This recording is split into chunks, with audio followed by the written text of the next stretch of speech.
Look at that face right there. Hello, Well, my that's brother. yeah, that's when I was handsome. How are you? Hey, I'm looking at your house. That's amazing. Well, wait a minute. Soon we're going to have the biggest hurricane ever right in front of it. Oh, is that the house I built for you? That's pretty Yeah, good. that was the house. Actually, we made love in that house. Y- Yeah, you and I back when we were dating. No, no, no. I'm joking. I'm I'm just joking. kidding, Of folks. course. We're just kidding. Of But he is course. my brother, and he is one of my closest friends, and I'm glad he's back in reality. And they tried to kill him, they couldn't do it. They The camp did. said he He's couldn't not back kidding. down. Ladies and My gentlemen, brother is there forever. thank you. So He's tell not him what's kidding. going on, Sean. Um, I'm just going to talk about the various cycles that are coming. The next 5 years are going to be a hell of a ride. Just get started. Just Go, launch into just this. get started. Just You're in, and you can okay. go on for as long as you want. Well, I'm not going to do that. I'll just, I'll try not to bore everybody. I always get on this. I always get on this, and I can never figure out what to say. So I just kind of plug in the part of my brain, I know. all that, just to let you know what's going on health wise. I have squamous cell carcinoma. Several months ago, I was given until Christmas to live by doctors at Cedar Sinai. Um, and bad things happened. I was out. I was free. I was released under the CARES Act, and they broke my civil rights. They violated the CARES Act. They violated the First Step Act, and for absolutely no reason. I'd done nothing wrong. I'd broken none of their rules. They arrested me again. They put me on a plane and shipped me to Butner, North Carolina, and all the glamour that implies. So I'm getting treated at the seventh best hospital in the world, Cedar Sinai in Beverly Hills. I've got Dr. Mita, and then I live in Ladera Ranch now, and I had my hospital, the Leonard Cancer Center. I'm not sure if it's named after Leonard Nimoy or Leonard McCoy. And I was being treated by, I'm not kidding, his name was Dr. Who, Dr. HU, Dr. Who, considering what a ginormous Dr. Who fan I am. And I was getting ready to do treatment and the whole thing, and they grabbed me, put me in 38 days of solitary confinement, uh, shipped me to Butner, North Carolina with a comatose vegetable patient who had blown his brains out on heroin, fentanyl, and raid, and didn't treat my cancer at all. So it's anyway. So I hope I can stay with you a while longer. My mother was director of the National Health Federation, and with all due respect to the people that you've had on this wonderful show, I mean, I've talked to all the natural health people in the world, and none of them have helped at all. I did manage to. I had a hanging tumor on the outside of my throat that was pushing up against my esophagus and larynx. That was, I mean, visible on the outside, a bleeding, flushing tumor, and I managed to burn it off literally using DMSO and black salve. So that took care of that tumor. So my cancer was actually in remission. I had it on the run. I was using Chinese tea. I was wishing it away, and there's people that literally send me emails saying, "Oh, you're angry. You're just mad at what they've done to you. You need to get rid of your anger." And I'm like, yeah, I visit to people that have tried to wish their cancer away at the cemetery underground. So like my mother, who died of pancreatic cancer some years ago. So anyway, so enough about me. It's all about you guys today, and all about the cycles. Let me just give you some updates on this. When I got out of art school, uh, people that I thought were my friends, a combination between the Jewish and the Italian mafia, Anna DeVito and a guy named Steve Salas, uh, broke into my storage unit and stole everything I owned, everything of value. They stole and sold. They stole my car, sold it. They stole everything of value in my storage unit, sold it. They sold my comic book collection, which was probably worth about $100,000, sold it. So anyway, they'll get theirs because I haven't been able to go to the cops until now. So we'll see what happens with them. Anyway, so getting out of prison, thinking I was going to, and having people steal probably somewhere between about $30,000 and $50,000 from me. So I have virtually nothing left to establish my life, thanks to people like Carrie Cassidy and a woman who listened to me on Carrie Cassidy's Project Camelot. Allison Tucker was a wonderful, wonderful woman. She was like the Sudanite woman who helped the prophet Elisha. And Elisha had a prophet school in the Bible. And we're going to start kind of in the Bible as far as my doomsday clock goes as far as the judgment that's about to come down on the United States and Canada and everybody else that's going to come down with us.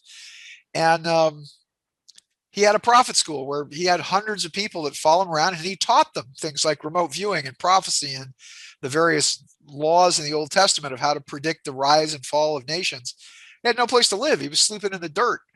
And the Sudanite, the Sudanite woman came along and said, I'll give you a place to live, and gave him a cot and a stool and a desk and a chair. And so Allison's been wonderfully kind, and she gave me a kind of a beautiful studio apartment at the back of her house, which then got completely messed up when I was, quote, reacquired by the BOP, literally rearrested with no due process, having done nothing wrong, and sent to this horrible federal medical facility in Butner, I think is what the French pronunciation, which is where Bernie Madoff died, oddly enough. So there's that. Anyway, kind of starting with Elijah and the prophet school and all of that. So I think we kind of need to, when I talk about doomsday cycles, that could be cycles of blessing or infinite blessings or cycles of complete abstract destruction. Part of what Elisha taught. Now remember, Elisha was the assistant to Elijah.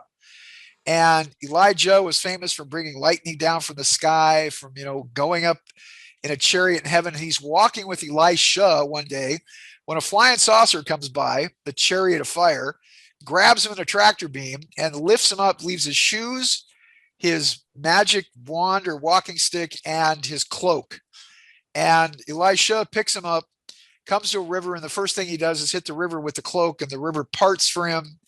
The Sudanite woman he blessed with, she and her husband, he blessed with a son, and the son died, and Elisha came and laid his body on top of the young man's body, and with his magic cloak managed to bring the young man back to life. So there's that. But let's talk about the first cycle. The first cycle, which the United States is kind of in, is part of the biblical cycles. Now, just to give you guys an idea about my background, if you don't know who I am, I went to Stanford University for a trimester. I thought the people at Stanford were stupid, and it's an easy school. It's a hard school to get into, but once you're in, it's like they don't even give you grades. They give you like cookies and gold stars. So I transferred to USC. In 4 years, I graduated with 2 degrees at USC. John Hausman brought the Juilliard Performing Arts program from Juilliard in New York and transferred it to USC. And so I got a Bachelor of Fine Arts in the Juilliard program at USC under John Hausman and Duncan Ross, and a political science degree. So 2 full degrees, because there's no minors at USC, in 4 years. After that, I actually got my PhD in an associate program out of McGrath University in Canada. So I have a PhD in therapeutic psychology, and I'm actually going to probably get my psychology license here in California, so I can do things. I'm a master tarot card reader. I've perfected a system of a 2-deck tarot card system that's amazingly prescient. Master astrologer. I started studying astrology with my uncle Carl Rolls, who was the personal astrologer to George Harrison and the Beatles. Became actually fairly good personal friends with people like George Harrison, John Cleese, Graham Chapman, Mickey Palin, all the Monty Python guys, way back in the day. I've worked as a producer for, I started the Sci-Fi Channel with one of the first original shows there called Mysteries from Beyond the Other Dominion, and a pilot program called Declassified, and they still run declassified programs on Sci-Fi. Then started UPN with the first original show on UPN, a show called Strange Universe, and then started the new talk radio network after they sold Art Bell to Premier Entertainment. Actually, they sold them to Jaguar, and then Premier Entertainment bought them, and then Clear Channel bought them. So started the new talk radio network at the time, and actually kind of ran all the shows on the network for the first 9 months or so.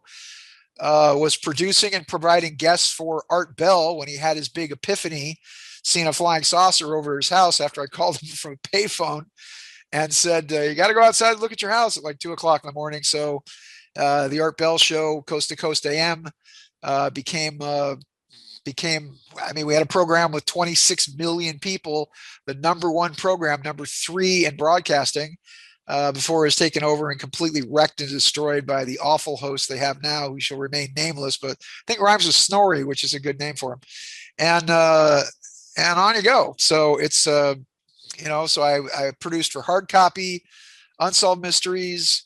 I've appeared on countless TV shows, The Other Side, Paranormal Borderline, et cetera, et cetera. So I've got a pedigree. I've been around. I've done certain things. Daniel Brinkley is one of my best friends, and I want to thank Daniel for bringing me things that were putting my cancer into remission before I got grabbed by the military-industrial complex, the Board of Prisons, and the Department of Injustice. So there you go. And by the way, I was targeted with a group of other people. They were headhunting anybody that was teaching anybody about alternative bonds, alternative taxes, how to defend yourself against the Internal Revenue Service, how to defend yourself against the government, how to use the Constitution to defend yourself in court, all of which those rights they completely trampled. So they arrested in one fell swoop. And this was after Lois Lerner went on, testified before Congress, when Congress subpoenaed records from the DOJ, and Eric Withholder simply said no. And Lois Lerner said, well, we're going after all the right-wing radio talk show host crazies, of which I clicked every box in that category. But the other people that are now rotting in jail, who are being persecuted as well, and I got out through pure luck because of first the CARES Act, and then really through the First Step Act, and through the wonderful efforts of my attorney, Martin Lightmeyer, and through the help of my beautiful wife, Melissa.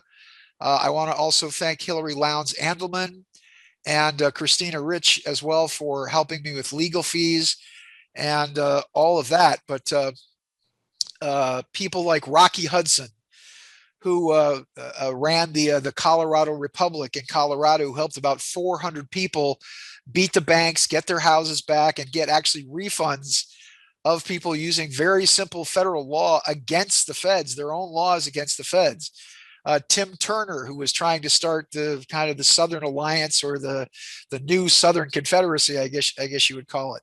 Winston Shrout, who was helping people with, once again, with bonds to pay off debts with courts, using the Article 1, Section 10, that only gold and silver is legal tender, that the Federal Reserve notes are completely fiat and bogus. So you had Rocky Hudson, you had Winston Shrout, you had Tim Turner, you had Reverend Tony King, although I'm not sure any of Reverend Tony King's stuff ever worked. And I think a lot of people went to jail with Tony King.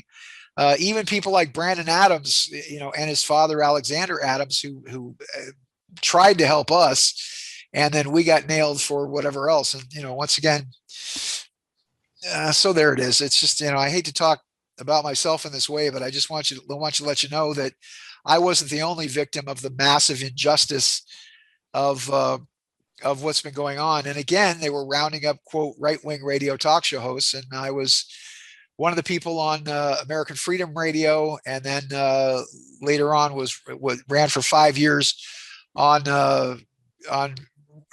Revolution Radio as well, which I think is now being run by my buddy Mr. Rowe.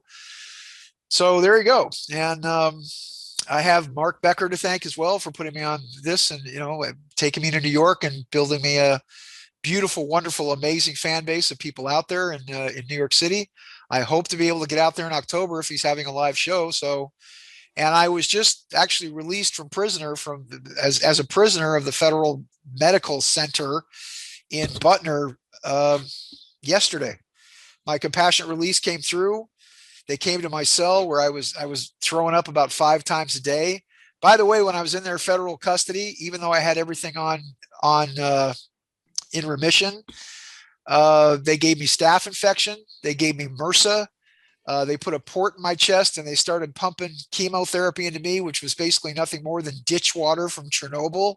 It blew out my shoulder, and so my right leg and my right shoulder and my right arm are partially paralyzed. So I'm limping around here with a cane, which is really hard because I'm trying to help my wife with all the jobs that she's trying to get, being out there. And so we're just, we're living off, I feel like Blanche Dubois, where I'm living off the kindness of strangers. So anyway, so there it is. Just at the top of this, I want to thank Melissa for putting this together for me. Just to let you know, hold on, my glasses are here.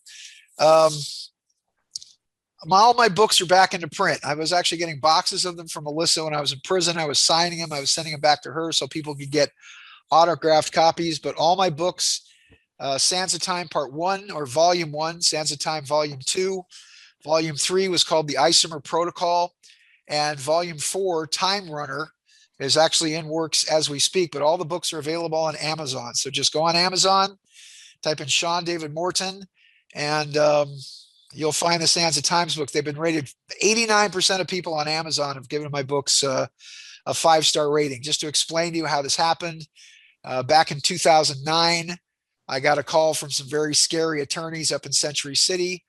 I went up there and I said, what's this all about? They said, this is an estate matter. And a very scary guy who was one of the directors of the group. You'll find out more about that if you will, but you know, it's what Majestic 12 or MJ12 morphed into after they threw James Forrestal, the former Secretary of Defense, out a window. This gentleman, when I started appearing on Coast to Coast AM with Art Bell, the good host, started kind of showing up at my lectures in Seattle and different places. And we just started talking. He started taking me out to kind of lavish dinners and telling me that he was just kind of on the inside. I had no idea that this guy's connections went as deep as they were, but he would give me fantastic information as kind of a way to dissipate it throughout the masses with our 26 million audience. I don't know what Coast to Coast has now. It's such a terrible show. It's probably got about 300,000 people now listen to it. But he gave me journals, basically a diary of his day-to-day interaction as in 40 years being inside the shadow government, starting in he went to USC, so there was a bond there. And then his father mysteriously disappeared when he died. And most of these books were all about time and the dissection of time and the studying of time fields and time dissipation and interdimensional gaps that were being traded or that were being created by atomic weapons, about, you know, why Roswell and why New Mexico became the place for UFO crashes and whatever else, because UFOs were zipping around like flies in New Mexico because they were actually accessing the interdimensional fields. Now, you might not know this, but Donald Trump went to Russia to meet with Vladimir Putin. Vladimir Putin, who, even though he's got kind of a bad rep, was called by Nathaniel Rothschild and public enemy #1 to the New World Order. And I would think a guy like that would be my friend. And on national television in Russia and all of Eastern Europe, there you heard what Putin said. You never heard it in the United States. Here's what he told Donald Trump. I almost called him Vladimir Trump. Because Vladimir Ivan actually means John. But here's what he told Donald Trump. He said that he said, #1, if I was you as president of the United States, I would tell everything that I know about 9/11. And the second thing he said is that there are 27 alien races that we are currently in communication and contact with, 2 of which are actively trying to destroy us.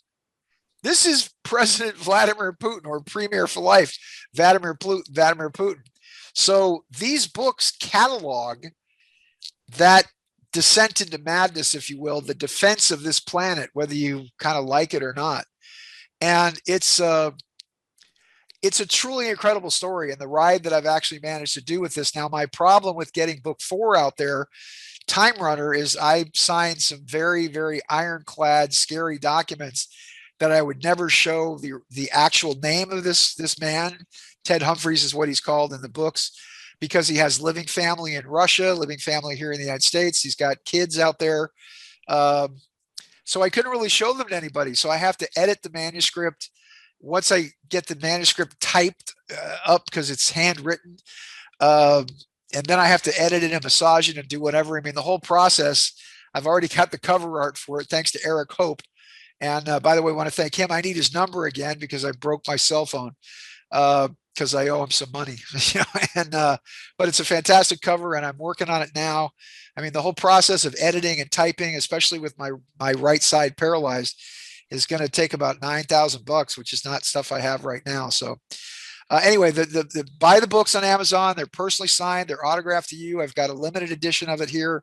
And for any donations where you want to help out Melissa and myself, at Venmo, you can go to at Sean Morton 108, sacred number to the Tibetans, or you can go to PayPal, where it's just my email address, which is Sean Morton 108 at gmail.com. That's Venmo at Sean Morton 108, or PayPal, Sean Morton 108 at gmail.com.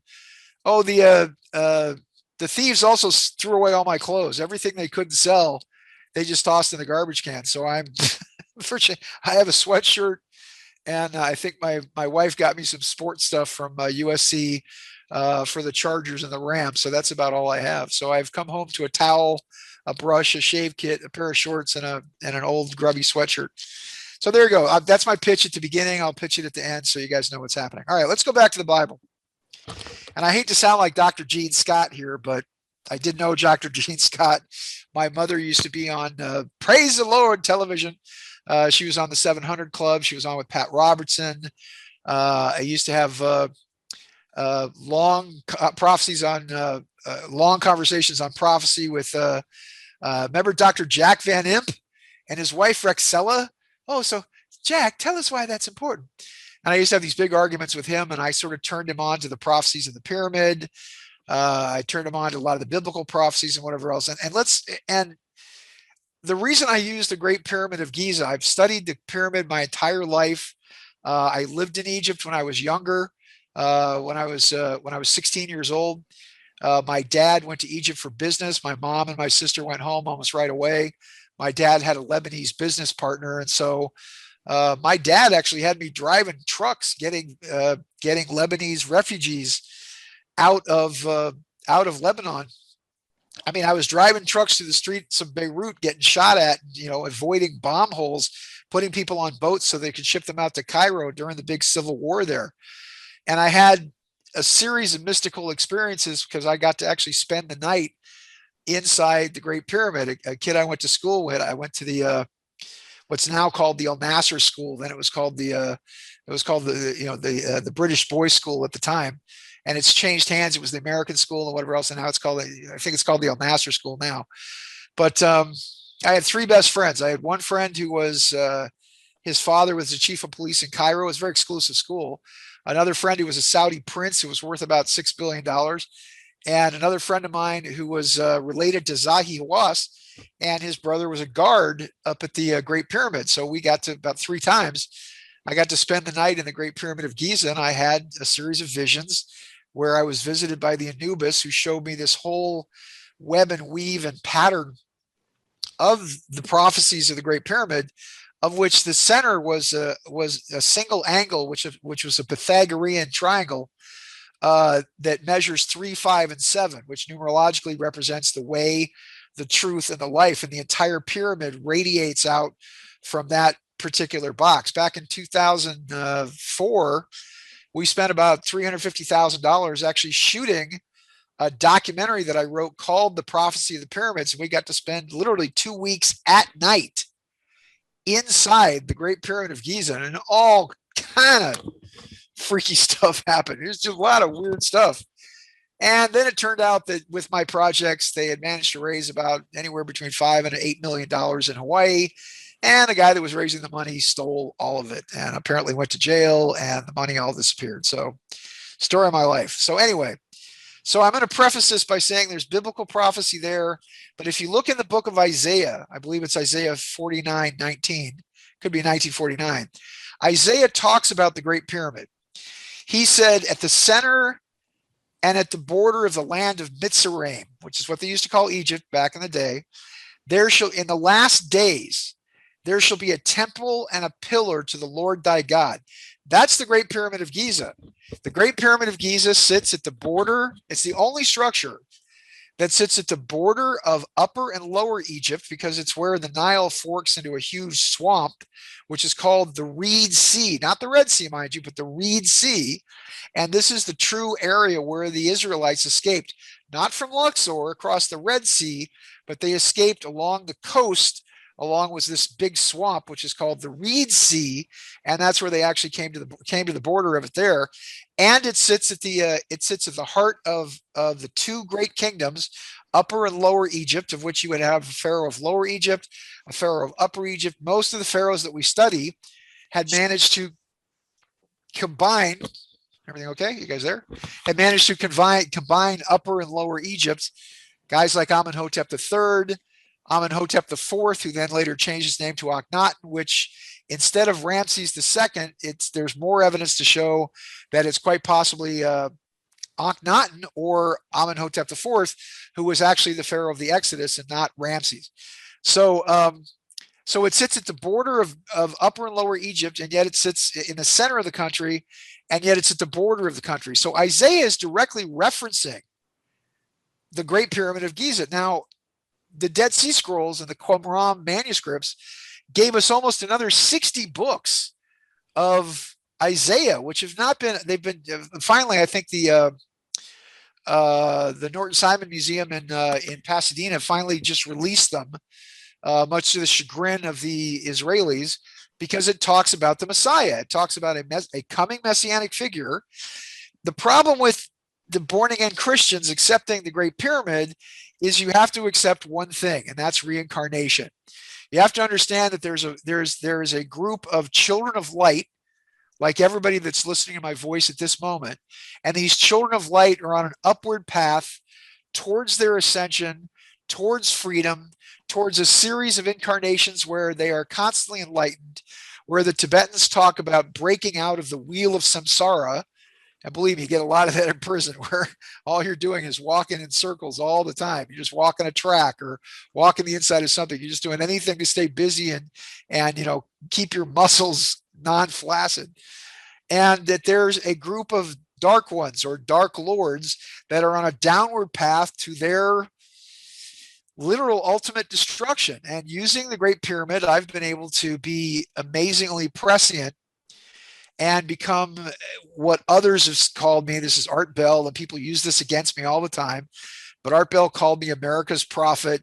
He said he's got more hits than the mafia, than Barry Bonds, than the Corleones and the Sopranos. He used those terms for me, but a combination of understanding the prophecies of the pyramid, understanding the time codes of the Bible, and then having a working. One of the most valuable things I took out of Stanford. Yes? So I'm going to interrupt that in the last 30 years, you gave two of the best prophecies ever at the New Life Expo. One was, I'm telling you folks, buy this thing. It's going to be big. It's called Bitcoin. And it was 16 cents. So if I did it, or if you did it, we'd be billionaires right now. Well, I think I was at the San Francisco show, up at Kenny's show, and I talked about Bitcoin at $35, and I said this is going to be the next phase. 16 cents. Yeah, it was 16 cents, and it went to $57,000. Yeah, we'd be billionaires. Then the other prophecy, he goes, and we have it on tape. He goes, I see the Twin Towers on fire, and that was right before 9/11. Well, I was also on a show called Hard Copy, and I talked about two aircraft. I talk about an attack on both New York and Washington. I even identified Osama bin Laden as being the next great Antichrist who would carry out air attacks using aircraft against the United States. And this was in print in my newsletter in 1998. Can you guys hear me okay? Oh, the best. Okay. All right. Thank you. I also predicted that George Bush would be president of the United States, and Art Bell called me an idiot, but I gave that prophecy at the New Life Expo. It goes on and on and on and on and on. I can't even count them all. I give you the best thing, and Mark Becker has said this about me. Can I give you a quote, Mark? Yeah. Okay. This is a Mark Becker quote, and the Mark Becker quote is, "Look, Sean's not right all the time, but I wouldn't bet against him." That's the nicest thing you've ever said about me. So thank you. All right. So let's dive into the meat of this thing. We're going to go back into the Israeli prophecies, and they were all about cycles. And a prophet is somebody who, the actual word prophet means teacher or singer of righteousness. And what they would do is they would teach you righteousness, if you will, and say, look, if you keep going down that road, you're going to get to where you're headed. If you go down this road, you're going to get to where you're headed, but with, a little more happiness.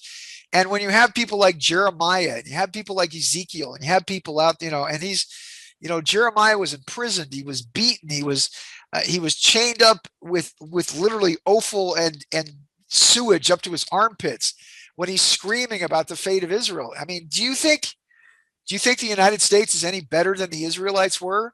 Do you think with what we allow to have them do to our kids and the crap that the complete sewage that they dump into your brains with CNN and MSNBC and even, even Fox News, even though they're more of an establishment, you get more of the truth out of that, but it's still about a 60-40, balance. You still have guys like Sean Hannity and Tucker Carlson, who I do think is kind of a genius, but they're still spoon feeding you the establishment news, a little bit truth of this. But a prophet was somebody who told you, look, if you go down that road, you're going to go to where you're headed.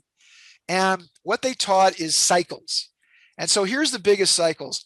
There were cycles okay, let's start at the little cycles. The little cycles were from sundown Friday to sundown Saturday was the Sabbath. Now remember, with the Israelites, and I talk about the Israelites because the Bible is about all 12 tribes of Israel up until you hit the book of Jeremiah and the book of Lamentations. After Lamentations, you have 10 tribes that split. They were the northern tribes in Israel, the ones that were in Capernaum, the ones that were out of the Sea of Galilee, where Jesus spent almost his entire life. And they go into the Caucasus Mountains and they spread out all across Europe and they become the Rus. Matter of fact, Isaiah talked about the Israelites as having hair like wheat, skin like milk, and eyes of crystal. So Rus or Russia means land of the blondes. So they go up into these Nordic regions and then they spread out through the Caucasus Mountains all across Europe, where they become the Scythians. The Scythians then become the Deutsch or the Germans. Even the tribe of Dan, they're the Danites, and the Danites were the Copts. They were the enforcers for the Sanhedrin, for the Pharisees, because the three tribes that were left in the Middle East were the tribe of Benjamin, who were the money changers. There was the tribe of Judah, who were the aristocracy or the royalty. And then there was the tribe of Levi, who were the judges, the lawyers. So they left the bankers, the lawyers, and the bureaucrats behind, while the other 10 tribes dispersed throughout Europe. The Danube River is named after the tribe of Dan. Denmark is named after the Danes or the Danites. They then move into Erie, which becomes Ireland. The Scots are the descendants of a pharaoh named Scotia, and she marries John Baruch or Berak or Breck, who was the assistant and the secretary of Jeremiah, who then writes the book of Lamentations. Well, you didn't tune in for history class, so here we go. You keep the Sabbath, okay? Thou shalt have no other gods before me, rule number 1, and keep the Sabbath holy. And remember, if you look at the book of Genesis, the night and the day were the first day, because in the beginning is the void, and the spirit of Yahweh, or the Elohim, which is a group of gods, move across the face of the water in the darkness. So it begins with the darkness, and the light and the day were the first, and the light is the first day. So that's why the Jewish or Hebrew day begins at sunset. And so you go from sunset all through Saturday, because it's sacred to Saturn. And there's all kinds of weird stuff about Saturn. I could talk about the box that they put the Torah in, that they wear on their foreheads. Now we have the Cassini satellite that has now rotated in a polar orbit around Saturn, and shows that Saturn, the gases of Saturn, are actually being created by what looks like a huge hexagon that's rotating at the center of Saturn. So there's the good possibility that Saturn might actually be an artificial planet, but you can talk to David Icke about that, even though I told David about a lot of that stuff. So it's now rotating around the top of Saturn. So you keep it until the next night, which is Saturn day. And then of course it moves into Sunday the next day. So the night and the day are the first day. So you start your day then. Now, you do certain things on that day. You're not supposed to travel. You're not supposed to light fires. You're not supposed to cook food. Nobody works. Everybody gets a day off. You know, you make love. Well, that's a lot of work for Jewish people, as I understand it. What's that like, Mark? And, and so you just let everything relax. You let everything calm. You allow peace to reign in the universe. Now, this then goes into a lot of their financial laws.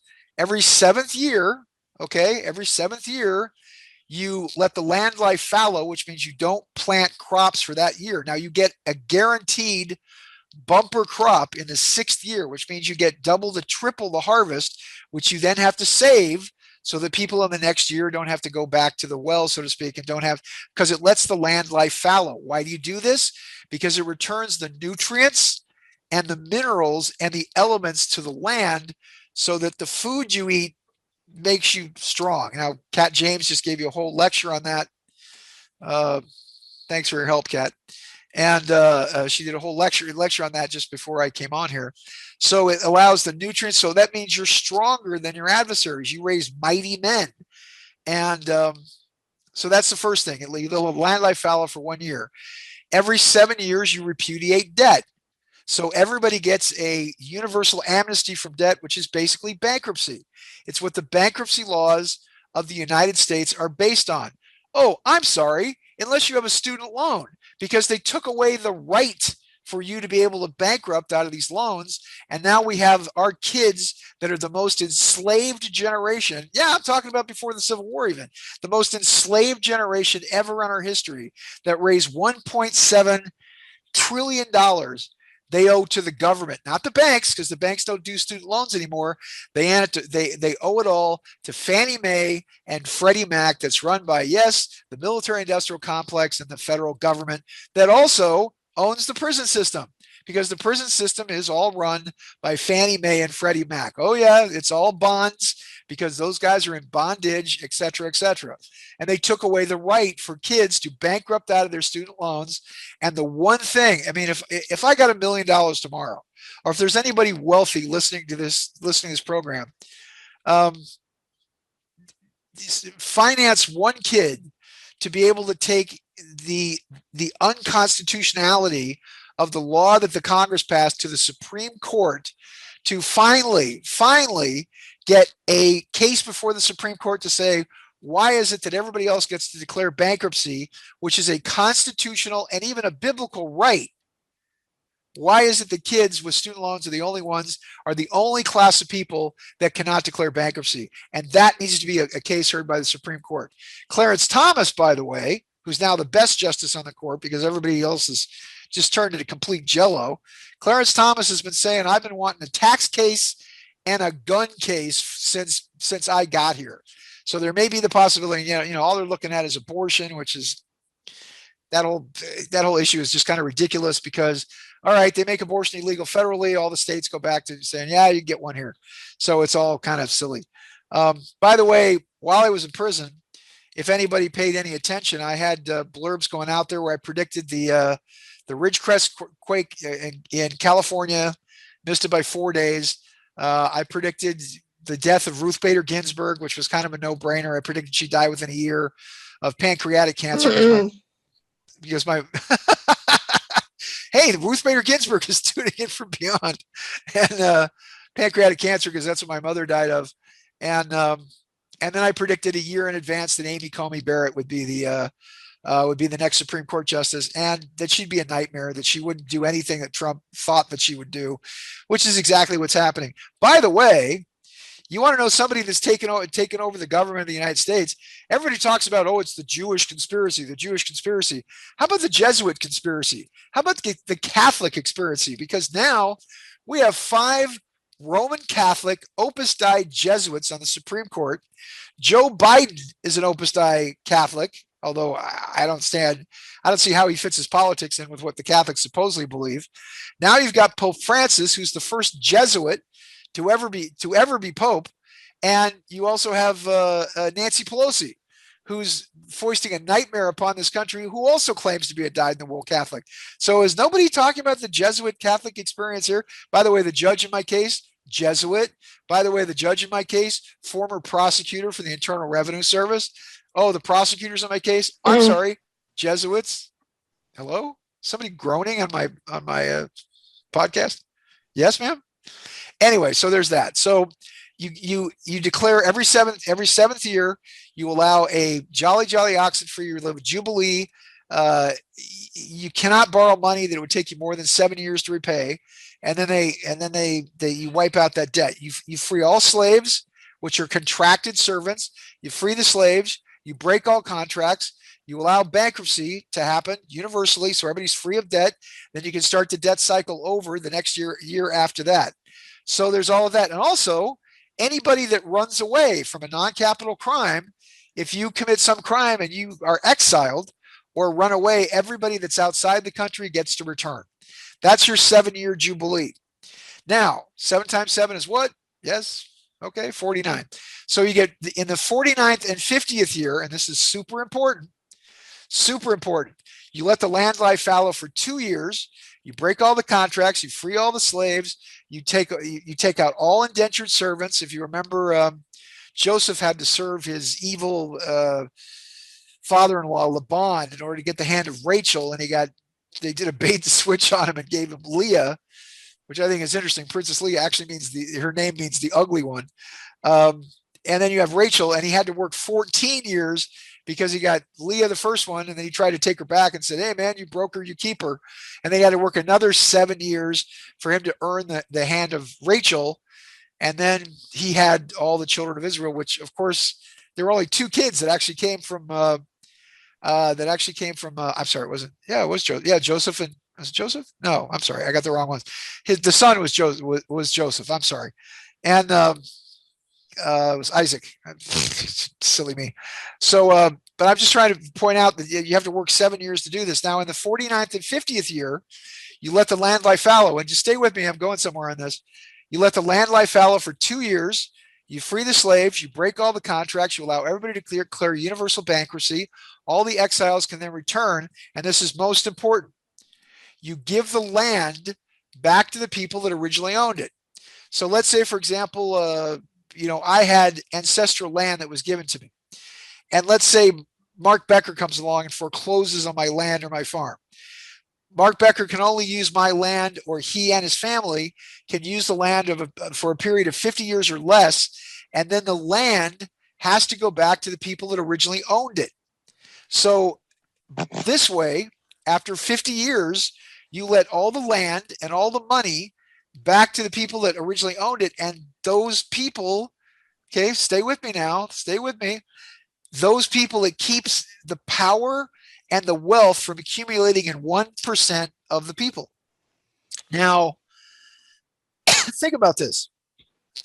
You had people in that park, I forget the name of the park in New York. If Mark's even listening, what was the name of the park where they were all rioting against Wall Street and they took over the park and everybody was using a bathroom at the Starbucks? You were talking about the 1%ers, that all the money and all the property in this country has accumulated in the hands of 1% of the people, like Tyler Perry, like LeBron James, like Oprah Winfrey. Oh, I'm sorry, they're oppressed. Billionaires. And so the idea behind this is that now you lawfully and legally redistribute the wealth and redistribute the land so that there's peace in the world. Okay, now stay with me on this. When you talk about the life of nations, the average life of nations is 200 to 250 years. Now, starting with the Bible now. Now, if you obey these cycles, you have peace, you have harmony, you have an empire like Rome, for example, that lasts for 700 years. You have the Israelites that last for hundreds of years before they get raped and enslaved by the Babylonian banking system, because the Babylonians enslaved the Israelites with their banking system first. You have to obey these cycles, and if you disobey them 4 times, that's 400 years, you go into what's called the 5th cycle of discipline. And the 5th cycle of discipline literally is a 50-year period where your country is basically raped, you're invaded, your people are enslaved, they're sold off into slavery. Now, remember, banking debt is a form of slavery. It's the worst form of slavery. It's worse. It used to be in the times back in the Middle Ages, you only had to work maybe first couple of months, maybe you gave 10 to 20% of whatever it is you own to your feudal lord. Now you don't even start making money for yourself. I think they have like a tax freedom day where you go until I think it's May 20th or something. May 20th, you give every dime you make to some government agency, state, local, federal government. And then they have a freedom day where it's like, oh, after this date, so you're giving anywhere between 40 and 50 or 60% some ways to your rulers, to your government, to a government. Remember, governments are naturally parasitic. They produce nothing. They're really of no benefit to anybody. The only benefit that government has is supposedly to keep one person from beating up another person, to keep the streets safe, and to keep crime down. Do you think they're doing that now? You have George Soros to thank for the crime in your cities now, but we'll get into that. So now, if you look at the start date of the United States, 1776, and it took them a few days to sign everything. But let's assume the Sibley chart of the astrological chart of the United States. This is a good segue into the next thing I'm going to talk about. If you're looking at the Sibley chart of the United States, which is between, let's say 3 o'clock in the afternoon and about 6 o'clock or so PM, because everybody had to kind of trickle in from where they were. They were off getting drunk in bars and doing whatever. And you're looking at the Declaration of Independence. And the Declaration of Independence, which, by the way, my great-great-great-grandfather, who originally came from Finland, actually was one of the signers on the Declaration of Independence. Now you have John Morton to actually thank for the form of government that existed, which was actually called the Confederation of States. And my great-great-great, etc. grandfather was the one that drew up the Articles of Confederation, which were then replaced by the Constitution of the United States, of course, in September, October of 1789. While it was being signed, by the way, Samuel Adams, more famous than the beer, who was the founder of the Sons of Liberty, and Patrick Henry were screaming from the back of the room that the people that were signing the Constitution were traitors and that they were paying off the government of Great Britain and the king reparations, which was later exposed by Ben Franklin's son some years later, that we paid reparations to the crown, to evil King George, 666,666 pounds of gold to pay off their Hessian army because they couldn't get any English to actually fight against their countrymen. I'm sorry, I'm going off at a couple of tangents here because I just love this stuff, but they're screaming at the fact that Alexander Hamilton was a huge traitor to the U.S. along with Washington, along with the various signers, because they were handing us over to the banking system, which was the central bank of the United States. When Great Britain left, and they made the same offer to Scotland, when Scotland said, we want to be an independent country, the Queen said to Scotland, oh, okay, of course. If you simply give us control of your courts and give us control of your banks, you can be as free as you like. Well, guess what they control in the United States? They control the courts through the Bar Association, which stands for the British Accreditation Registry. Look it up. If I'm lying, I'm dying. And it's all controlled out of a place called the Temple at the center of a place called the City in London, which is not under the rule or jurisdiction of the Queen. And so they control the courts through the law and through the British Bar Association, and they control the banks. Because if you trace the Federal Reserve banks, they divided the United States up. This is all with the Federal Reserve Act and the 16th Amendment and all that. They divided up the United States into 12 federal crime territories, and they handed out the United States to the 12 crime families, like the Corleones and the Gottis, and the Sopranos are kind of made up. And they're all controlled. It's interesting because it goes through England, and they're controlled by the bank between 1967 and 1970, plus or minus 3 years. 1970 specifically, plus minus 3 years of the time code in the pyramid, because what you're doing is you're measuring the sacred cubits and sacred inches in the pyramid, and you're measuring your years. And depending on how accurate the measurement is, now it's super accurate because I think they've used lasers to measure every box of the Great Pyramid. And oddly enough, the Japanese have now used cosmic radiation to now tell us that there's a whole extra room in the pyramid, a huge box, which might just be the Library of Atlantis. Think on that one for a second. And if I could finance an expedition, once again, if there's some millionaire out there who wants to finance all my crazy ideas,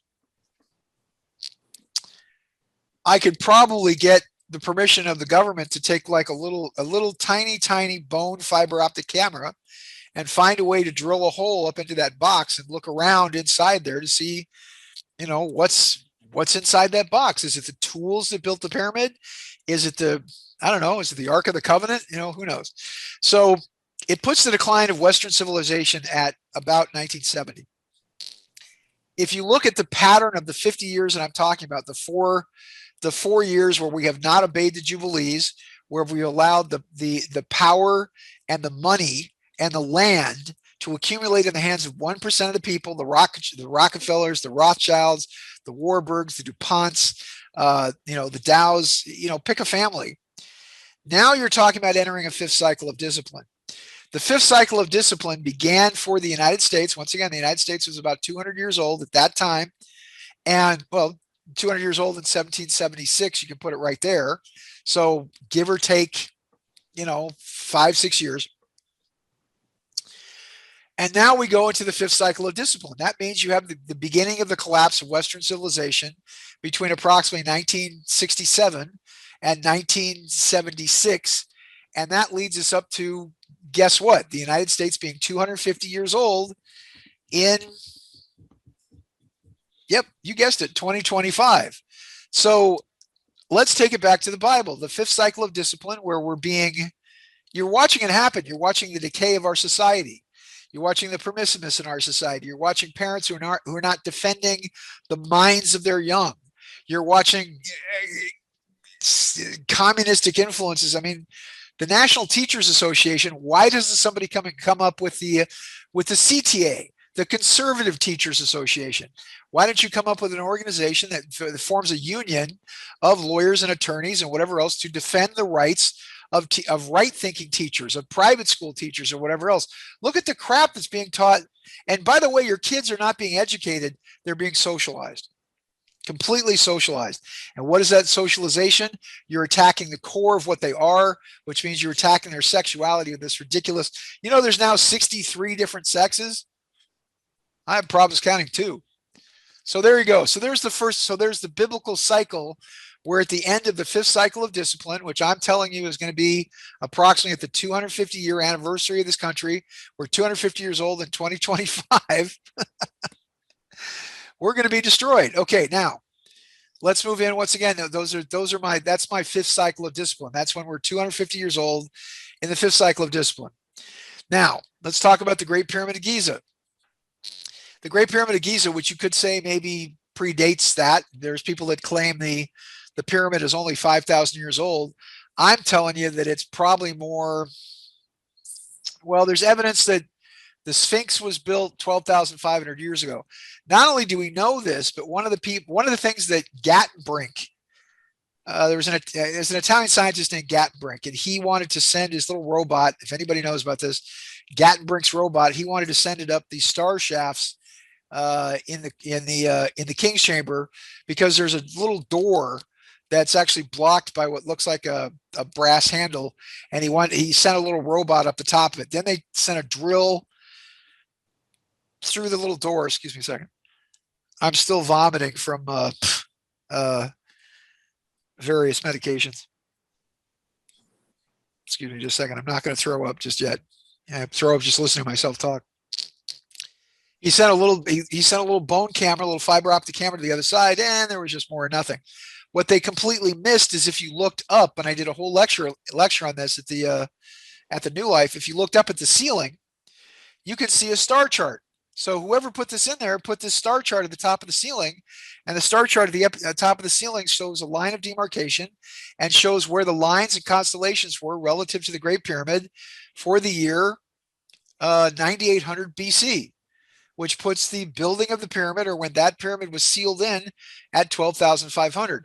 Now there's water scoring lines about 350 feet up, which shows that the pyramid was underwater at some point. So maybe supposedly the pyramid was built by Enoch, who was also called Sudek way back in the day. And he built these with the fallen Elohim, the sons of God, led by their two leaders, as Zakadel and Semyaze, not the Billy Meyer Semyaze, but and that Semyaze became sort of the evil one, and seeing the daughters of men that they were fair, took them to wife and had sex with them, and their sons and daughters became the kings and queens, which is the aristocracy, and the mighty men, which is the military industrial complex of old. And there were giants in the lands in those days, and the giants made slaves of men, which means that if you read the Book of Enoch and the Book of Jaguar, which we discovered in the an Ethiopian Bible, the Christian Bible has 66 books. I'm sorry, the Christian Bible has 66 books. The Catholic Bible has 77 books, but the Ethiopian Bible has 88 books. And two of the books, the extra books in the Ethiopian Bible, are the Book of Enoch and the Book of Jaguar, which were discovered in 1777. And it talks about Enoch, who was the grandfather of Noah, and that he was the one that built this gigantic baffle of pyramids across the earth. Now, why would you need these pyramids? Good possibility that at that time the moon, which is an artificial satellite with an artificial orbit, which is a gigantic titanium yttrium sphere that's covered by about 28 miles of iron oxide, which, by the way, if you crush the iron oxide, you get about 1/4 of a ton of oxygen, which means it'd be perfectly easy for you to survive on the moon. Yes, we have moon bases. Yes, we've had bases on the moon since the 1960s. Otherwise, why did 19 Saturn V rockets just disappear? The moon base is called Cape Malabar Radio, and it's at the North Pole of the moon. You'll learn all about that in my book, Sands of Time 1, Sands of Time 2, and Isomer Protocol, Sands of Time 3, and even more about it, because it's where kind of a war against extraterrestrials is being waged from now in Time Runner. So there you go. So let's talk about the Great Pyramid. Now, the Great Pyramid is basically claiming that when you enter two chambers of the pyramid, let's start with the chamber of destruction, which is called the Well of Souls. You go down a well shaft, and this well shaft goes down, down, down, down, down, down, down, down, down, down, down, and it talks about the complete disaster that humanity becomes, and it levels out about 1500, which is the beginning of the Italian Renaissance and about the beginning of the Black Plague. And one of the things the Black Plague did is not only did it cull out a lot of the population, the Black Plague did not affect Islam at all, because Islam had laws about washing yourself, about ablutions, about that you wash yourself 5 times a day when you did your prayers, et cetera, et cetera. So it wiped out huge sections of the population in Europe. This also gave rise to Nostradamus, who was a physician who somehow presciently managed to see that water had something to do with it. He would go into whole towns. He would tell people to wash their clothes, and it's like, oh, baths are no good for you, which is kind of what the English think today, I think. So it levels out. Now, from 1500 to approximately 1900, you can then stand up.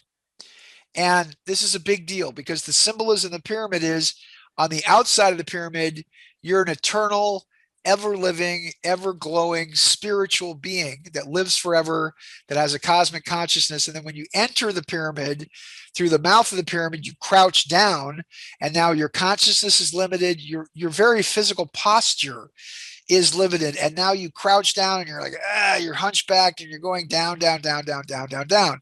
So now you can stand up. So it means that even for the most wretched people on earth, that technology has managed to bring them out of this darkness. So you stand up at the year 1900. 1900 is you have Tesla, you have Edison, you have Marconi, you have Faraday, you have some of the greatest inventors. You have Harley Davidson, you have invent the motorcycle, and well, they didn't invent the motorcycle, some other guy. I saw something about machines on History Channel, and Ancient Aliens. I did the first 3 seasons of Ancient Aliens as well, but now it's gotten taken over by Giorgio. I tried to get my hair done with Giorgio once, and I couldn't hang upside down that long. So now you can stand up. Now you measure the inside with the pyramid. Sacred cubits are about 26 inches. They're from your about your elbow to the tip of your middle finger. Whenever you take a step up or a step down or enter a chamber, that measurement then changes to pyramid inches, which are almost exactly the same inch that we have today. And their entire mathematical system is based on base 12 mathematics. Why? Because the gods had 6 fingers and 6 toes, and they counted everything in 12. That's why, a foot is 12 inches, a yard is 36 inches, so you can stand up. Now, one of the predictions I also made at the expo, and I make all these predictions at the expo, they just, I'm like a prophecy machine, they just fly out of me, was that in late 2004, there would be a massive water-based siege perilous, massive destruction that would kill hundreds of thousands, if not millions of people. And this would happen in late 2004. Okay, the reason I predicted that is because when you get to the edge of the pit inside the Great Pyramid, there's a sort of flanged edge. It doesn't go straight in. So they would put an initiate inside the pyramid. And the initiate had to rely on all of his super yogic powers to be able to sense his surrounding and what's around him. So you have to imagine an initiate wearing nothing but basically kind of a loincloth who steps in complete and total darkness. If you just walk forward, you fall into a 60-foot pit and you die. If you don't have cosmic consciousness and the ability to either hold your breath for an amazing period of time or put yourself into sort of a trance-like fugue state, that pit is then filled with water, and the water then fills up and up and up and up and up, and you drown. Now, there's one spot in that room where if you climb up to the one spot, you can probably keep your head above water long enough or put yourself into a yogic state. But if you come right to the edge of your feeling forward and you have kind of a cosmic sonar, you can feel with your foot that there's a flange right there on the edge of the pyramid showing you that there's a pit there. That flange relates to literally December of 2004. And what happened in December of 2004 was the Indonesian earthquake. They called it the Sumatra quake, I think it was, which wiped out huge. Remember Phuket, Thailand? And that entire areas of Thailand and areas of Indonesia went all the way up into India, killed 250,000 people, left millions of people homeless. It caused disease, which killed hundreds of thousands, 1,000 more. Dead on track with the Great Pyramid. Now, this is something interesting. This is a complete anomaly in this timeline. And one of the things that I've noticed is that, okay, let's say you're cosmically conscious. Let's say you manage to see where the edge of this is. And one of the reasons we know there was water in the pit is because there's actually shells from shellfish that are all embedded in the walls show us that at some point ocean water was actually either pumped in there or that the pyramid was underwater and somehow this water managed to seep in. Now, if you are cosmically conscious and you say, aha, I know what they're trying to do, and you go around it, by the way, there's niches in the far wall which show you the First World War, the Second World War, that show you the influence of a number of antichrists: Hitler, Churchill, FDR, Stalin, Mao, not Mao, I'm sorry, Mussolini, all within, Lenin, I'm sorry, he was way dead by the Second World War. But, certainly Stalin, Potsdam, Harry Truman later on, that show you this whole age of Antichrist. Now, there's a trough there, which looks like a human spine, and it's called the River of Fire. Now, there's a lot of people who expected, including me, thinking that this River of Fire was going to be some kind of blast or bolt or CME from the sun that could have caused some great massive catastrophe. And for some reason now, either my time coding is off, the measurements are off, or somehow somebody somewhere, and there's some comments to this in the Time Runner manuscript, that we've somehow managed to alter the trajectory of Earth, the rotation of Earth, somehow, some way that we may have had, because we've had quite a few of these CMEs cross the orbit of the planet. The kill shot, as Major Gloom and Doom Ed Dames talks about, misses by just about that much. And that we've managed to go through this with an alteration of not only the rotation of the Earth, but also the tilt of the Earth. Now, we're tilted now towards galactic center, and the Earth is actually tilting itself towards galactic center, of which we aligned with galactic center with the cosmic, when December 21st of 2012 was the first time in 26,000 years that you had the sun and the moon and the Pleiades all line up with galactic center. We began to align with galactic center in approximately February 21st of 1999. And we've been aligning with galactic center, each year after that. This is the first time that the sun has done this. And that was all the 2012 stuff, all the things.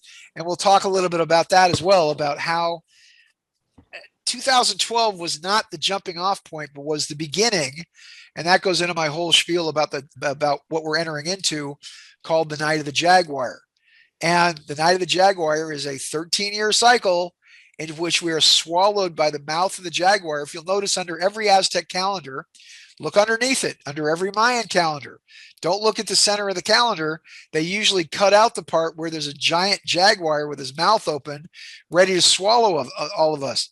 And isn't it interesting? The most successful movie besides Avengers Endgame was Black Panther, which made like $1 billion at the box office. That Black Panther has now swallowed the earth. And now from 2012, and of course, when's the end of the 13-year cycle? The ton of the Mayans is, guess what? December 21st of 2025, leading us once again to 2025. So according to the Great Pyramid, at some point, and it could be not 2012, but 2025, between now and 2025 is maybe when this river of fire hits us, affecting all of these people who are in the pit. Now, if you get past the river of fire, the doomed ones, the dark children, the dark lords, whatever you want to call them, they refuse to accept salvation. They go in, and there's like a door, and they somehow, to hide, they crawl on this door.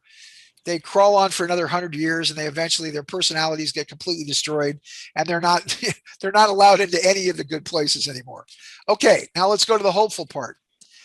The hopeful part is what's interesting, and there's another cycle that's starting here that I think is fascinating. You might not think it's interesting, but it was reported in the media, and because the media doesn't show you how anything connects, and for the first time they did. Now maybe they just did it on Fox, but people that watch CNN aren't aware of this, but they actually reported it on CNN, because CNN is all you get in prison. Nobody will watch Fox News on CNN, because usually it's the black guys who take over the TV rooms and all they watch is CNN. It's just the way it is. It's just all they want. So you got to basically kind of do what they say, because there's a lot of them. So, all right, so let's go to this now. You come up on this now. There's a Pythagorean angle, and the Pythagorean angle is once again 3, 5, and 7, like a 357 Magnum. It's the way, the truth, and the life.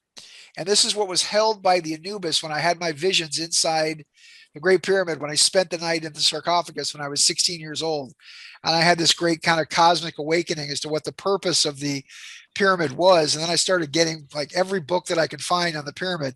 The best one, if you want to write it down, and he's done a revamped version of it, is called The Great Pyramid Decoded by Peter Lermesur. He's English with a French name, but Peter Lermesur, it's called The Great Pyramid Decoded. It's one of the best books out there. It's not the best, but it's one of the best books out there. And it shows you how the pyramid connects into everything. Now, what this branch means, if you take a line from one side of the pyramid and you draw it from the messianic angle and you take it in a straight line out to the east, it's fascinating because it shows the exodus of the Israelites. And the exodus of the Israelites runs directly across the Sea of Reeds. Now, I'm convinced what happened was that Moses came to the edge of the Sea of Reeds. I think he knew that there was a huge volcano that was erupting at that time, because at the same time as the Israeli exodus happened, you had the eruption of a massive volcano called Thera, which is on the island of Santorini. It's a lot of people that think that was the original location of Pisidia, which is, many people think, was the capital of Atlantis. Now, the fire and brimstone and volcanic plume of this went out in a huge arc where it misses Heliopolis and Cairo and then rains down upon Luxor, which is what the capital of the upper kingdom of Egypt was, which at that time was being ruled by two kings. The first was Amenhotep III, and then his son Amenhotep IV. Now, Amenhotep IV was a big freaky kid. He was kind of a giant. He had big hips. He had a big brain. He had a weird head. There's a lot of people think that he was part of some kind of extraterrestrial breeding program. And because Amenhotep III said he built 950 statues to Sekhmet, which is a lion-headed goddess who became known as the goddess of healing. None of it worked. And he goes, look, my gods aren't working, and everybody's blaming him. It's like blaming the president of the United States for everything bad that happens in the country. He goes, look, I'm going to advocate the throne. He doesn't die. He advocates the throne, and he hands it over to his kid, Amenhotep IV, who then changes his name and changes the religion of all of Egypt, a religion that's 5,000 years old, by the way. This would be like the Pope coming out and saying, we're all going to be Mormons now because every place got destroyed except Salt Lake City. So the Mormons are right. And everybody goes, okay, well, I'll be Mormons now. And they all convert, which makes my wife, Melissa, very happy. So sorry, Melissa, I love you. I hope you're listening. And he just changed the religion. Everybody goes, okay, fine. Nobody revolts. Nobody goes crazy. He wipes out the priests of Amun. He destroys their temples. He loots their granaries. He redistributes all their money, which is probably what made everybody happy in the first place. Changes his name to Ankh-Aten and starts worshiping this sun disk. Now, here's what's weird. His brother, okay, think back to, Charlton Heston, 10 Commandments, let my people go, which was kind of fun because we were personal friends with Charlton Heston. He was roommates with my dad, my stepdad, Frank Salomon, at Northwestern. So I actually got to go to Carlton's house and look at his gun collection and all that stuff. Let my people go. I had him on my answering machine for a while. Leave a message here. Let your message go. It was kind of fun. So, so if you think about that, I'm sorry, I make myself laugh with this dumb stuff. So he had a younger brother named Tutmosis, and Tutmosis had a speech impediment. He had something wrong with his tongue. Well, guess what? Moses had a speech impediment. That's why he had his brother Aaron, who was the tall one, the handsome one, whatever, actually speak everything else. And so he was the one that convinced his brother to change the religion from Amunhotep to Ankh, the ever-living, Aten, the sun disk. And was it a sun disk or was it a big flying saucer? And were those really his natural parents? Because you got to admit, if you've actually seen Akhenaten, he's pretty freaky. He's got the big hips. He had no sons. So suddenly you have Sankara, who after Akhenaten dies becomes the pharaoh. He's killed by a snake in an assassination. Then you have King Tut, you have Tutankhamun, because they changed the entire religion back. I'm convinced that he was murdered when he was already kind of crippled and they shoved him off a chariot. We now know that he fell off a chariot and he got run over by horses and wheels and whatever, and the destruction of his legs actually led to his death. We know this now through massive laser examination of the laser examination of Tut's body. And this was kind of fun because I took my friend Pete Carroll, who's going to be here in LA in a few weeks. I took him down into King Tut's tomb. I took him on like a private tour of Egypt. And as we were going down, these two kids were coming up, these like college age boys, who goes, oh my God, that was Pete Carroll. What?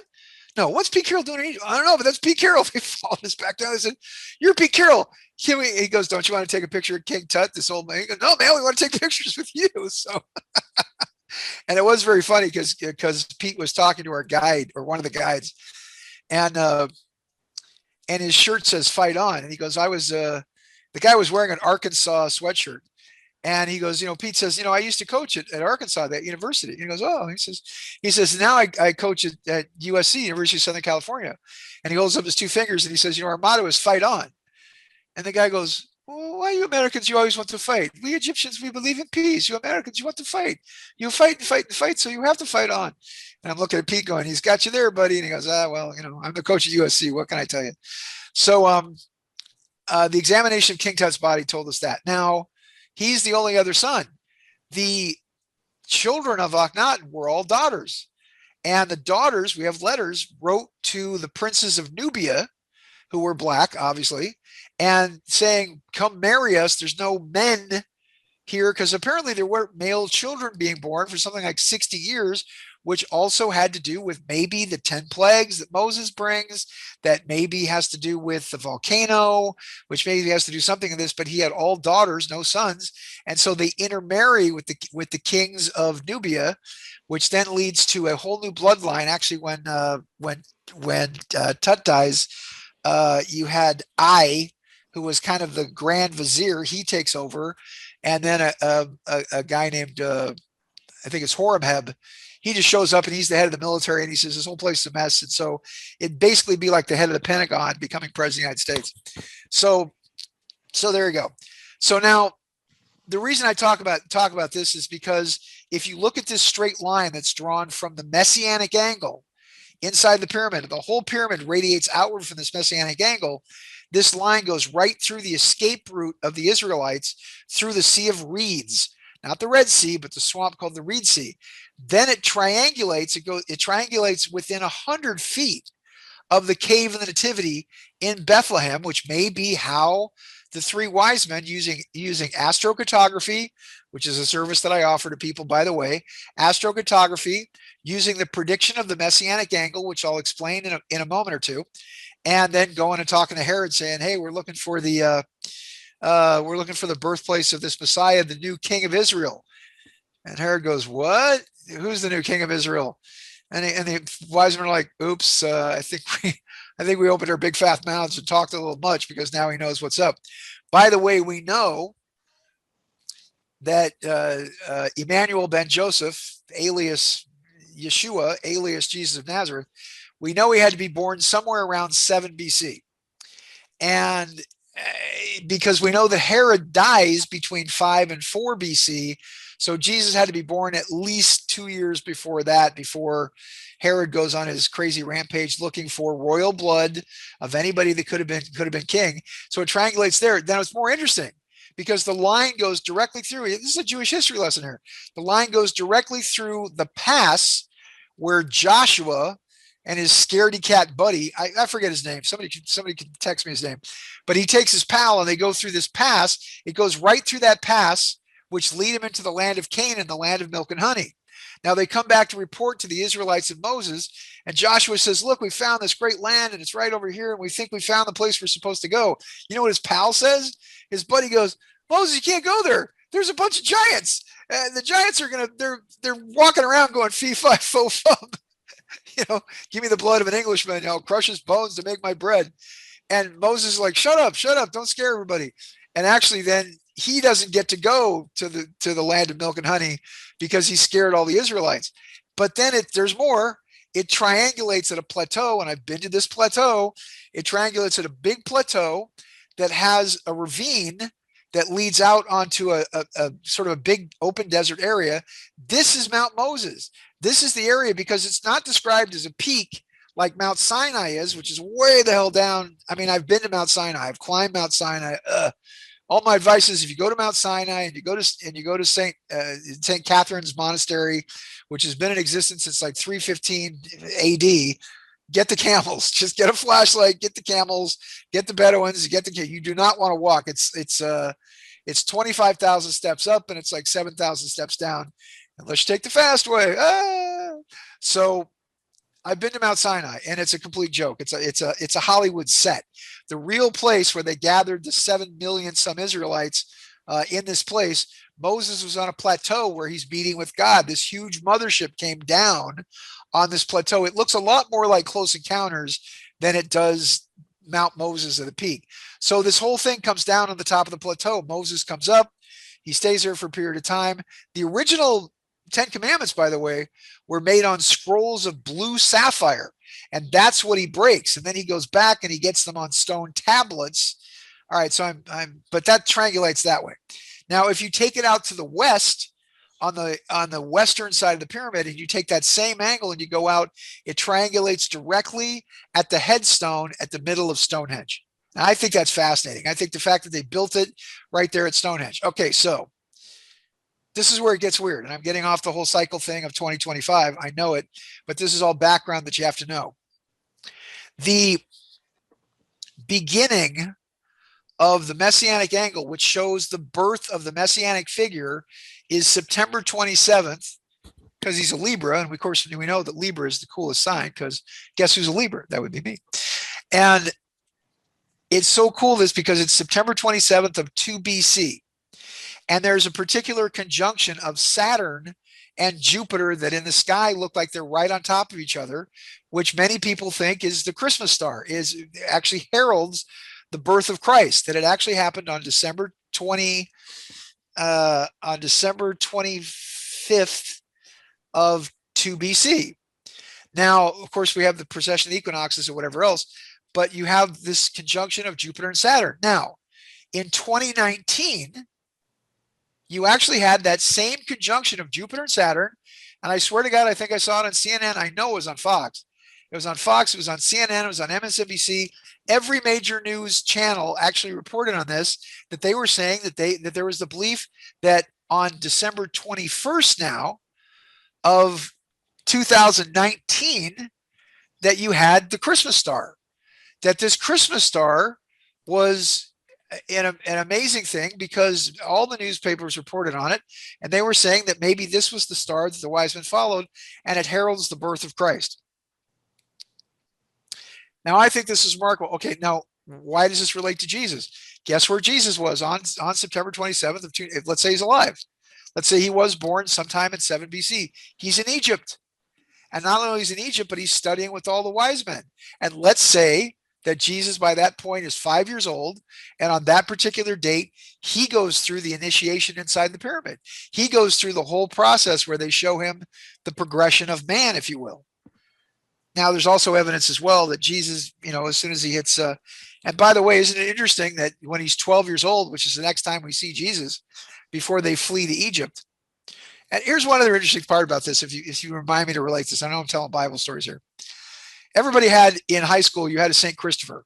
If you're going steady with your girlfriend, you gave your girlfriend a St. Christopher medal. Remember that? And then you usually gets thrown in your face when you break up with them. Now, St. Christopher was a giant, and he was a giant that had a boat or a shack or whatever, and he would ferry people across the Nile. Now, the Holy Family is running from Herod, and there's a bunch of reasons for that I'm not going to go into, but they're fleeing from Herod, from his supposed slaughter of the infants. Now, this represents that they're in the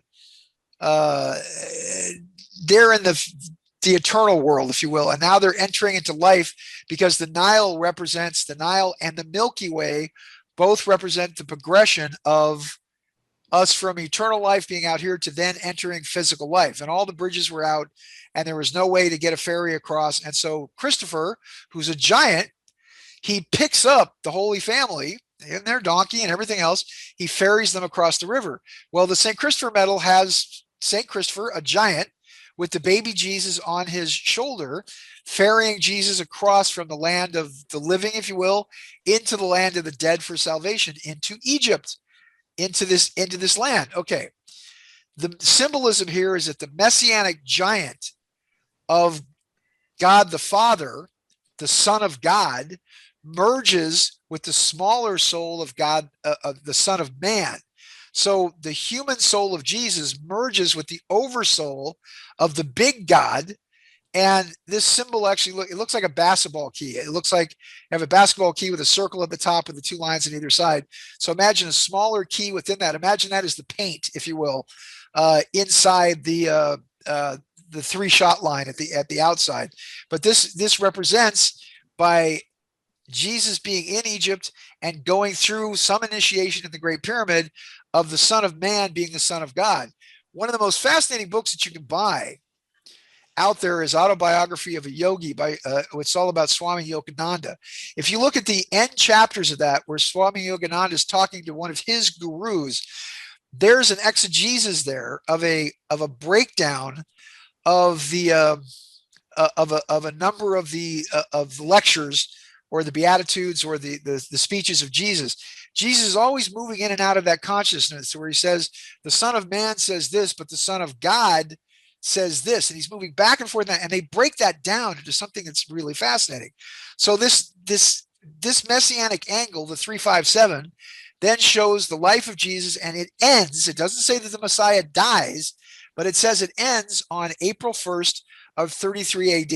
Now, there's a British scholar who says, for an absolute fact, we know that Maundy Thursday and the crucifixion of Good Friday, again, not so good for Jesus, good for us, but that the crucifixion of Jesus occurred on April 1st, April Fools, and there's a lot of symbolism to that, of 33 AD.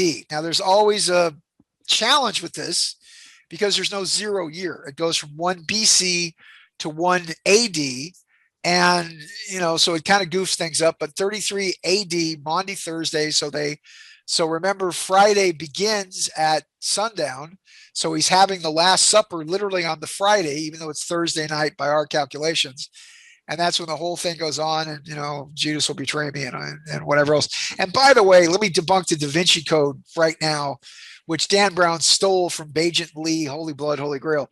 The character that looks like the Virgin Mary, that's to Jesus's right, is not the Virgin Mary. It's his younger brother James, because James did not have a beard, and James was one of the apostles, and it's not Mary. That's not to say that I don't believe that Jesus was married, and that's not to say that I don't believe that he had 2 kids, and it's not believed that I don't think that the Virgin Mary actually escaped with her kids to Marseille, France, with the help of Joseph of Arimathea, and that a holy bloodline was not established at that time, which the Templars is the whole point of Holy Blood, Holy Grail, which the Priory of Zion is not out to protect, and that there's not possibly descendants.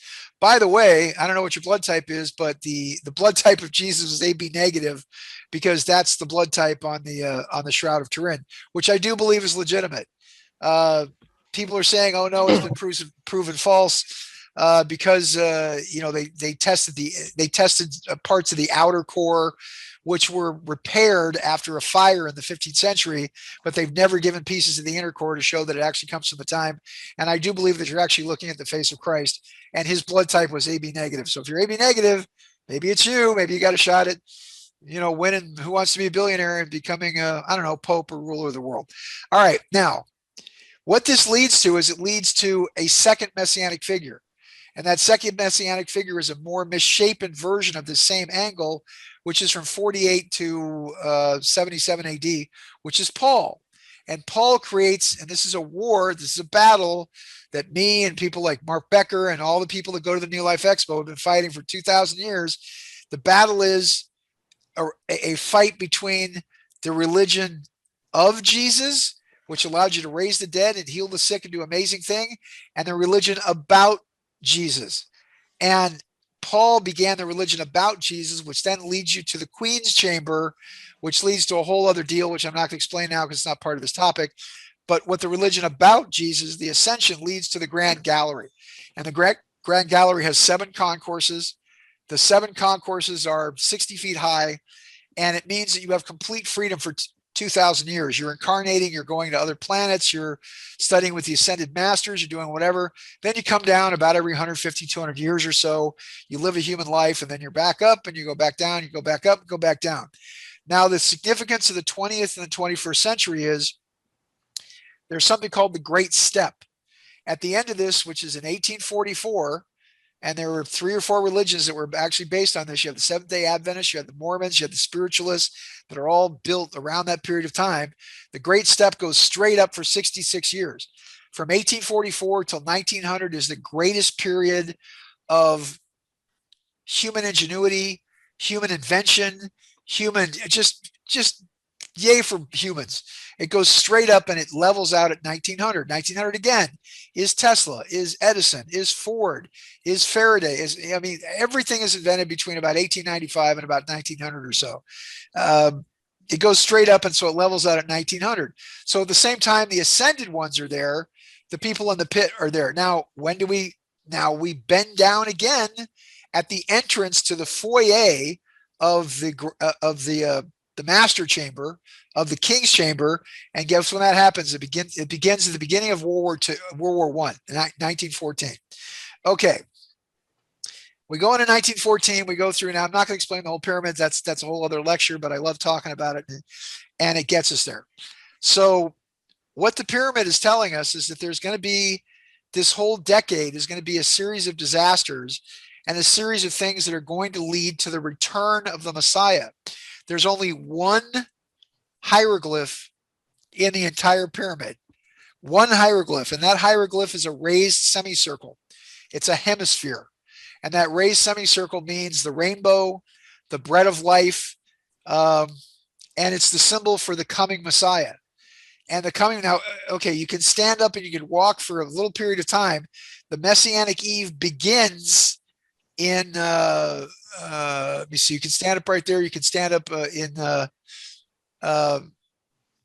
it's interesting because it talks about November 30th, 1986, which is, I'm sorry, 1985, which is when Halley's Comet becomes visible from the Earth at that time. And it talks about powerful spiritual influences beginning to irradiate the enlightened, bringing them closer to spiritual and material perfection. And isn't it interesting that you had this wave of abortion that was happening from when Roe v. Wade, suddenly the population begins to increase right at 85, 86.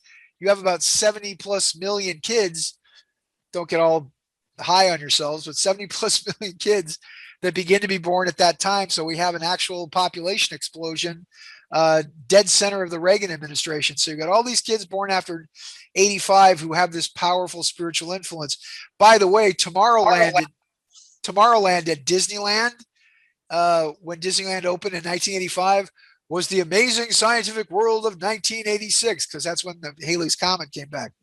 So, but it means that now we have a series of trials and tribulations, which means now everybody that's been learning for the past 2,000 years now has to come on and take a physical body, because what also happened right after the war, not only did you have a big culling or pruning of the population, because you had the First World War, then you had the Spanish influenza pandemic, which killed something like 100 million people. Then you had a massive economic flux where you had the roaring 20s, you had Calvin Coolidge, you had massive inflation, which then led to, of course, the Depression, which then led to wars and all kinds of stuff, which I'm not going to get into. But now you have predicted by the pyramid that you would have a massive population explosion to a population of somewhere around 10 billion or so, because these are going to be the people that are going to be culled before you have the appearance of the Messianic figure. I'm not running out of time here, am I? Just whatever, because I want to get back into the other things. All right, now you have, I told you about the biblical prophecies. I told you about the cycles of 50. I told you about in 2025, we're going to, in 2025 is going to be the end of the fifth cycle of discipline and the final punishment of God upon the Israelites, us here in the United States. And this is going to be for our lack of a spine, our immorality, our letting people do things to the education of our children, the mess our colleges become, the communist Marxist breeding factories that are virtually every university out there, except USC, mind you, it still remains, or Grand Canyon University, or maybe South New Hampshire University. I'm sorry, I pick on South New Hampshire University. I'm sure it's a wonderful place. But the idea behind this is that now, starting in the year 2000, leading all the way up to the supposed return of the Messiah. Now, the return of the Messiah, when the hieroglyph and when this thing happens, is October 31st of 2039 AD, giving a specific date. Now, the curious part about this is that when the new Messiah is born, or does the new Messiah take control like Jesus does, and with the crucifixion in 33 AD? Now, take it back to the conjunction of Jupiter and Saturn. Is it the Christmas star? Did we have a Messiah born at that point and at that particular time? And this is where it gets even weirder. We have a Christmas star. We maybe have the new Messiah being born. And if you take 2019 to 2029, all the way up to 2039, that would make the Messiah about 20 years old at that time, he or she. This is where it gets even stranger. Let's talk about the Antichrist for a minute. Now, in February of 2020, you had a massive alignment of planets in Aquarius. You had 8 planets in Aquarius at that time. 7 or 8, it might be 7. Now, Gene Dixon, if you go all the way back to the 1950s, Gene Dixon talked about the birth or coming of an Antichrist in February of 1962. Now, there's a lot of people that were saying, okay, I wrote a whole article in my newsletter. If you remember the legendary Delphi Associates newsletter, it was just too much work to do by myself. I just couldn't do it anymore. It took every part of my life and soul to keep that newsletter going. But I wrote a whole article about this, about the dawn of the Antichrist, and was the Antichrist born in 1962, like Gene Dixon said? Because you had alignment with the sun, you had the sun and moon and everything else. You had an alignment of 8 planets, including the moon, mind you, all aligning in Aquarius. And it was, I think, February between the 2nd and the 5th of that time. There are people that traced it to the current king of Jordan. There are people that was trying to say that it was Obama, because he claims his birthday is August of 1962, but it's not really, because his astrological chart, if you do the chart for when Obama says he was born, it makes no sense at all. It has him doing nothing but basically hucking ice cream at 31 flavors the rest of his life. If you do the chart that I figured it was back then, he becomes president of the United States. Now, I studied astrology at Oxford, and I actually was teaching a class on astrocartography at Oxford, which actually makes me an Oxford professor at Exeter University. It was cool for me because I got to stay in the same room that J.R.R. Tolkien lived there when he went to Exeter. And there was a meadow out back right near the Oxford Camera where he used to sit with C.S. Lewis. And they used to read manuscripts back and forth of the Chronicles of Narnia and Lord of the Rings, which I think is cool because I'm big fans of that. I'm going to take a quick break here because somebody's revving their engine like right outside my window. Hold on, I got to drag my dead leg here. Bobby, you need to mute yourself. You're creating noise. Yeah, I don't know why I've got Bobby huffing in my ear. Yourself, please. Oh, there we go. Hey, Susan. I didn't know you were there. All right, hold on a second. Yeah, somebody's revving their engine right outside my window. And that doesn't help. There's a little microphone out there. Now you've done it. You muted yourself. Thank you. Okay, thank you, Bobby. Hang on, I'm going to take a quick breath here because I got to close this other window. Excuse me.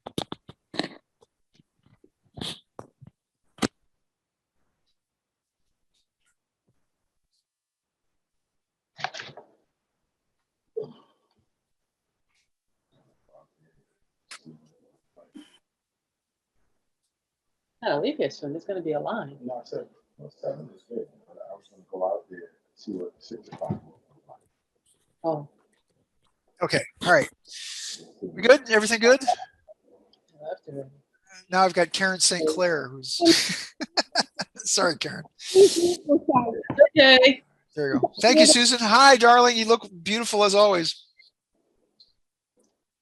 Okay, just want to say hi. By the way, Susan will be happy to know this. Going into this entire experience of being sick and having cancer and whatever else, I was fat. I weighed 275 pounds. You know how much I weigh now? 217. I lost over 60 plus pounds. Okay, so this is what I want to talk about. So now we're talking about the same alignments that happened in 1962 have now happened again. So do these two forces, are they yin and yang? Are they black and white? Are they, you know, the two powers of the universe that are coming together, where now you have the coming Christos or messianic figure being the incarnation of the Son of God, Son of Man? And do you have the anti-opposite part of this, the anti-Messiah, you know, coming around the same time when all of this, you know, sort of comes down? So it's just something to think of and something to talk about. Now, let's go back to the founding of the country again. On July 4th of 1776, you have the planet Pluto. And Pluto is a planet of sex, death, rebirth. It rules Scorpio. It rules it rules a lot of stuff that has to do with destruction. So you have to think of the three gods. There were three gods who were brothers. And Zeus picks the sky and the mountains to rule. Poseidon picks the oceans to rule. And Hades, or Pluto, picks the underworld. Now he's down there and he's sitting on a pile of money, his dead money. But at the same time, he's got a big scythe. And so whatever's happening up on the surface, which is where Zeus is, he's got his scythe and he's undermining it. He's smashing it. He's He's making sure that everybody's destroying themselves, but at the same time, they're all having sex and replenishing themselves. So going back and forth and back and forth and back and forth. In the astrological chart of the United States, well, hold on. I'm not going to get into that because I'm going to save that for last because it's a big deal because I'm going to give you special dates. Now I'm going to do a future expo.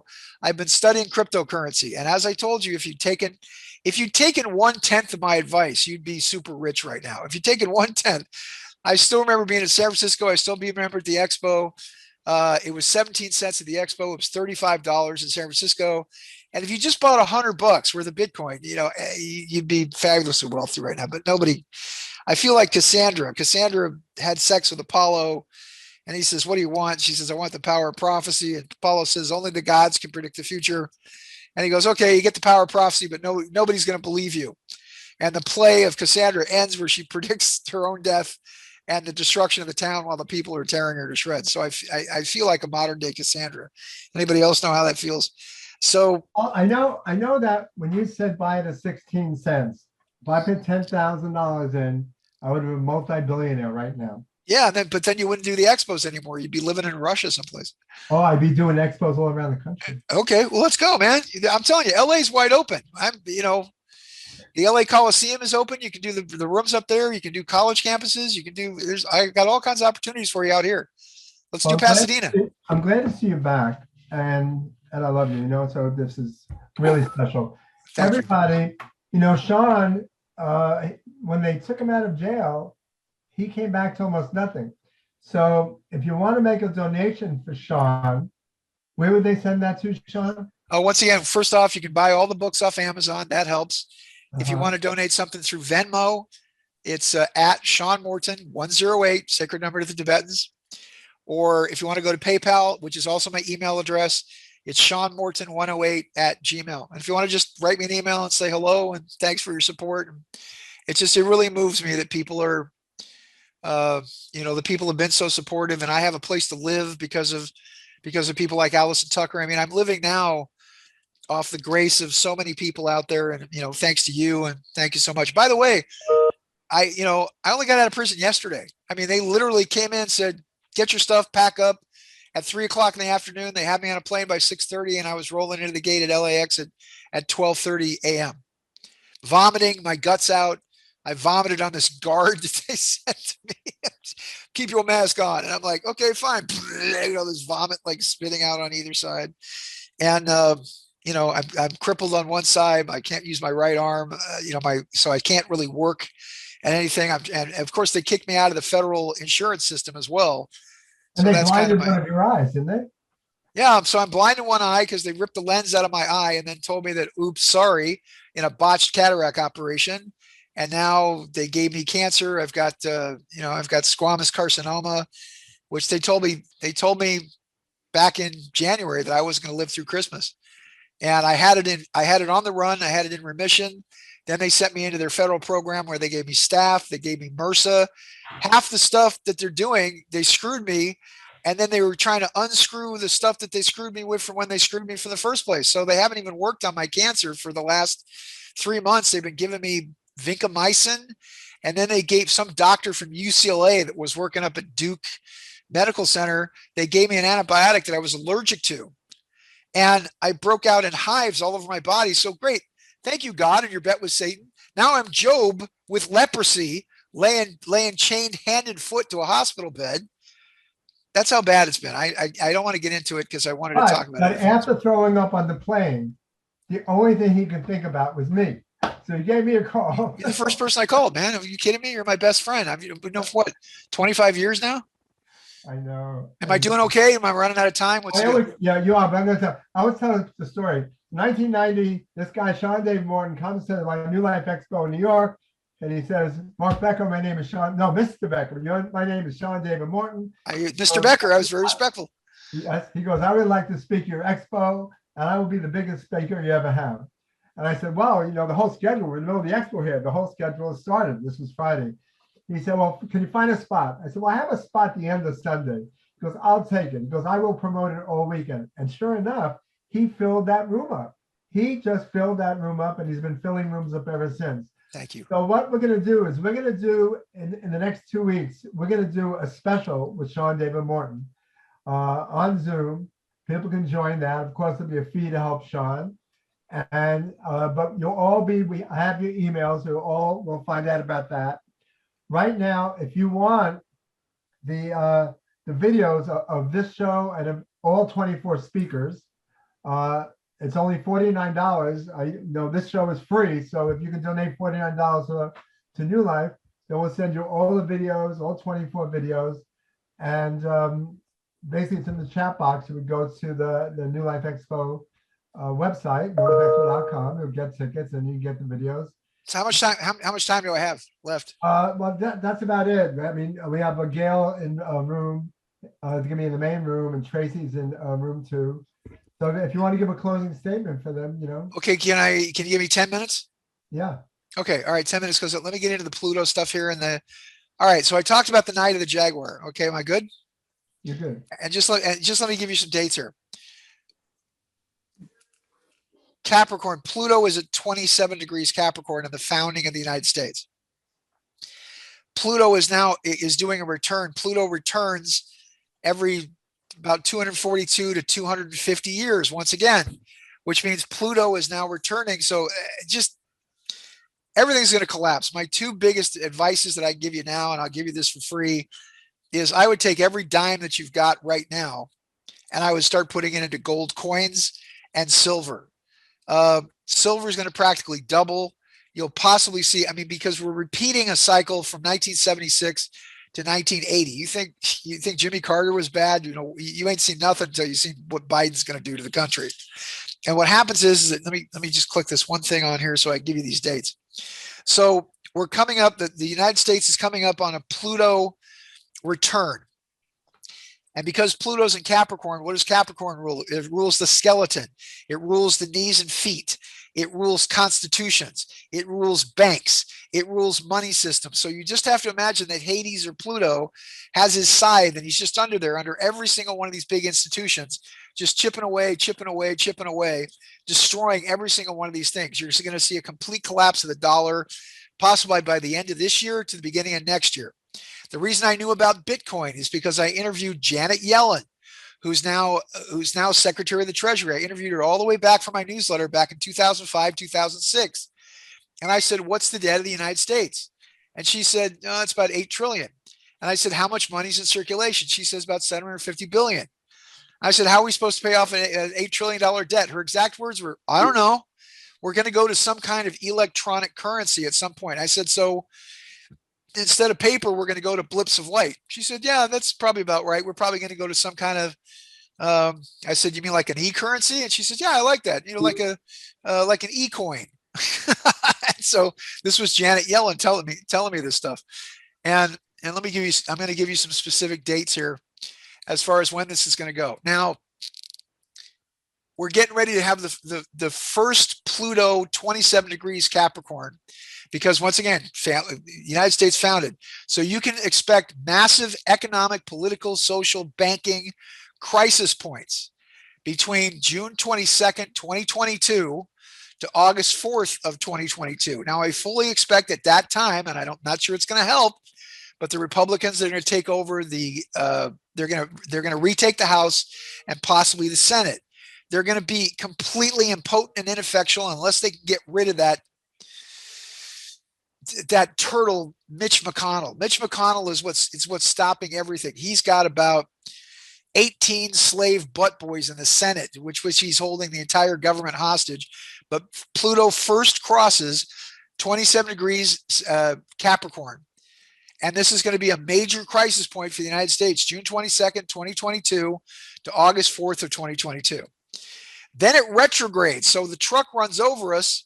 Then the driver looks back and then backs up over us again, where it goes again over 27 degrees Sagittarius from December 10th, 2022 to January 12th of 2023, which means the country's a big mess.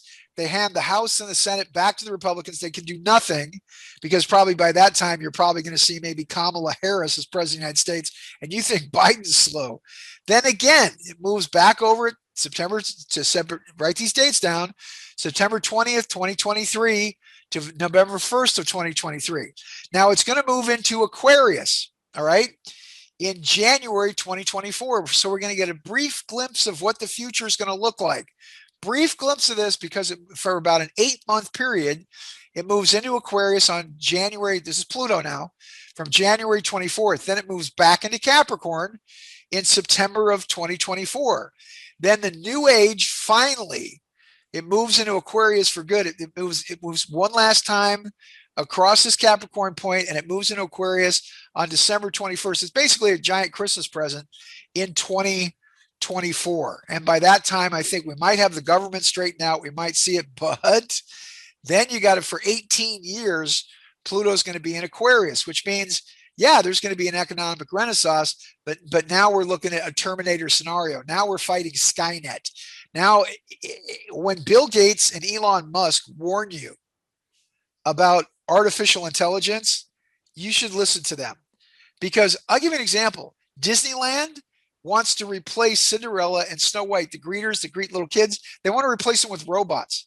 So you're not going to be meeting an actress who's playing Cinderella or Snow White or Sleeping Beauty. You're going to be meeting a robot who's going to shake your hand, a life-size, living, breathing robot. It's going to happen to this. One last aspect. December 21st of 2012 was the beginning of the night of the Jaguar. What it means is that the Black Panther swallows the earth. And it swallows the earth. And guess what a tune is? A tune is 13 years. From December 21st of 2012, going all the way to when? 2025, December 21st of 2025, at the exact moment that Pluto moves into Aquarius, we're coming out of the last great tune of a glorious new age, but we've got to control this. Unless we keep the machines under control, yeah, there'll be great economic prosperity and everything else, but guess what? A machine's going to take your job, Cinderella, Snow White. I mean, what? Maybe some handsome prince will kiss Snow White, bring her out from a robot, and turn her into a real human being. No, wait, that's Pinocchio. So the idea behind this is that 2025 could be glamorous and glorious, and then what it leads to, unfortunately, is a massive culling of the population of Earth, which leads to, once again, somewhere around October 1st of it's called the Day of Appearance in the Great Pyramid. Now, what my projections of the future have been is that in 2034, the Day of Appearance, which is October 1st of 2024, the reason it's called the Day of Appearance is because from my projections, every UFO, every good ship, everything that's flying around invisibly now in space, somehow maybe we win this battle that is going to be talked about in the Time Runner book that's being fought now, where every UFO and every mothership appears for a single day. They set the planet back to its kilter so it's directly aligned with galactic center. Then they clean the atmosphere, they reset everything, and then they disappear, leaving us pretty much on our own, which then clears the way for the coming of the next messianic figure, maybe born on the Jupiter-Saturn conjunction for October 31st. And that, by the way, that's why we celebrate Halloween. That's why we've kept Halloween or the Day of the Dead, the Dios del Muerte, the Day of the Dead specifically, because it represents the return of the souls of the dead, because now everybody begins to reincarnate into a grand and glorious world. By 2050, the whole planet's rebuilt. By 2050, it's amazing technology. There's, sinkholes of radioactivity. I mean, China's a big hole in the ground, but by that time, it's like the old commercial used to go, it's a great, big, beautiful tomorrow shining at the end of every day. So I'm just saying that the next 5 years are going to be hellish, but by December 21st of 2024, and then the end of the night of the Jaguar, where we're digested in the guts of the Jaguar. And by the way, we're halfway through the night already. We're already a little bit beyond Christmas, and now the light is starting to reappear. And I think the darkness that you're seeing in politics, in the inflationary cycle that's going to occur, and yeah, I'm going to have a paying thing where I will talk about Bitcoin. I'll talk about the next big thing. I'll talk about which stocks to buy. And by the way, another thing I predicted was I told everybody some years ago that the stock market was going to go to 28 and 29,000.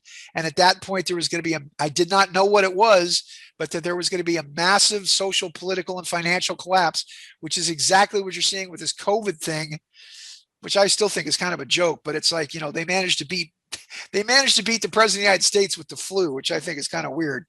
And I'm not so sure Trump is going to be president in 2024. I'm kind of putting my money on Ron DeSantis as being the next president of the United States in 2024, if we have a country by then. I want to thank Mark Becker and the New Life Expo. I want to thank his lovely wife, Natalia. Once again, you can buy my Sam's of Time book. They're well worth it. They've got a 5-star rating on Amazon. Look at Amazon.com. And once again, any donations whatsoever, I got to buy clothes of all things. At Sean Morton 108, that's at Venmo. PayPal is Sean Morton 108 at gmail.com. So for my free performance today, I'm passing around the hat. I want to thank Mark Becker. I want to thank my lovely wife, Melissa. I want to thank Allison Reich, who allowed me, who gave me the capital to put the books back in print. I want to thank my lovely, lovely college friend, Hillary Lowndes Andelman. And of course, Allison Tucker for giving me a beautiful place to live. And she's a beautiful, wonderful person who's a cancer survivor herself. And all of you listening, you're the blessed ones. You're the ones that are going to be the nice, cuddly little lambs on the right side of God on Judgment Day. So thank you so much. And I'm getting better. I've got a long way to go, but I'm getting better. Thanks to your prayers. Thanks to your love. I feel it every day when I do my meditations, and I just want to say thank you, a million times thanks, and infinite blessings to all of you. Thanks a lot, Mark. Thanks for giving me the time. Hi, Susan. Great to hear your voice, Sean. Hi, Tom. What's up, brother? Hey, this is Mr. Rowe here, just saying hey. Hey, Mr. Rowe. I'm sorry, it's Dr. Rowe now. Congratulations. It's been that way for a while, but I'm it's sorry. great to hear your voice. You sound awesome. I was away at art school. I didn't know you've gotten your PhD. Art school. Okay, again, so Sean has to leave. We love him. But Jim and he's- Sally. Hi. Hey, Go ahead. Sorry. And we're going to do a workshop, send money to donate, get the videos from us. And that's the whole story. And Sean, I'll speak to you later. All right, brother. Thank you. Love you. Big kisses. All right. Love you. Bye-bye. he knows.